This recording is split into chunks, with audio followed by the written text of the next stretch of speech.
এইভাবে কিন্তু কই মাছটা রান্না করলে বিশ্বাস করো অস্থির মজা। একদিন হলো বাসায় ট্রাই করে দেখো যে আসলে সত্যিকারের কতটা মজা।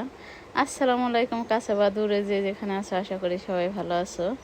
তো এখানে বাবার বাড়ি থেকে কিছু পুঁই শাক দিছিল, তো সেই পুঁই শাকের ডাটাগুলো আমি রেখে দিয়েছিলাম আর এখানে বুনি দিয়েছিলাম। দেখো পুঁই শাকের ডাটা থেকে কত সুন্দর শাক জন্ম নিছে। তো শাকগুলো ভালো মতো তুলে নিয়েছি, এখন ভালো মতো ধুয়ে নিব, কারণ শাকের ভিতরে অনেক ধুলাবালি লাগিয়ে রয়েছে যেহেতু বৃষ্টি গেছে এই কারণে। তো মাছটা মানে কই মাছটা আমি নুন দিয়ে আগে মাখিয়ে খেসে খুসে ধুয়ে পরিষ্কার করে নিব। তো সব সময় আমি নুন দিয়ে কিন্তু মাছটা আগেই মাখিয়ে রাখি, তারপরে ধুই। ও কিন্তু অনেক মজা লাগে মাছটা খেতে, কোনো গন্ধ থাকে না।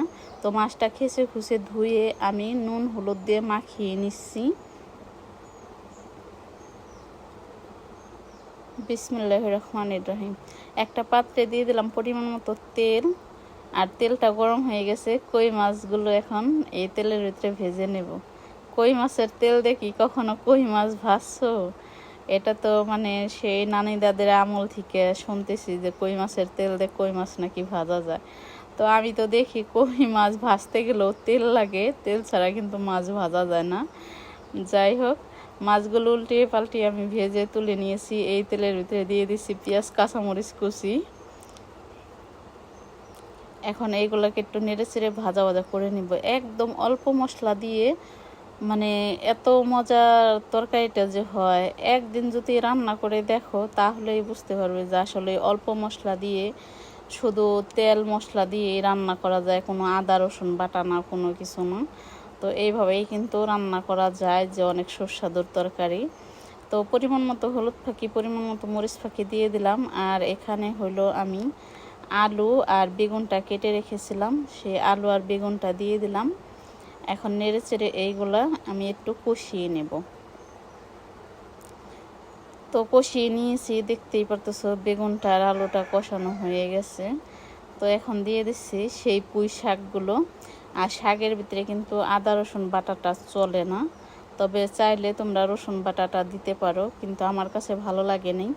কারণ এইভাবেই তরকারিটা আদা রসুন বাটা কোনো মশলা ছাড়া রান্না করে দেখো, ইনশাল্লাহ রেজাল্টটা যে এত পরিমাণ ভালো আসবে আর এত প্রশংসা শুনবে, অস্থির মজার একটা প্রশংসা শুনবে।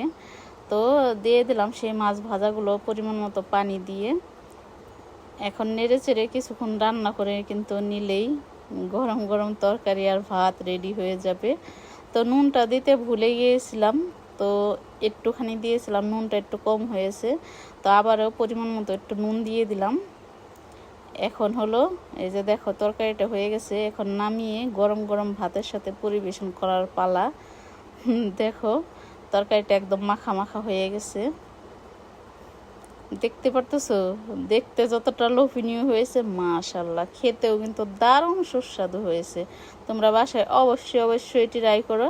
আর যদি তোমাদের আর কি ভালো লাগে, লাইক কমেন্ট শেয়ার করে আমার পাশে থেকো। আল্লাহ হাফেজ।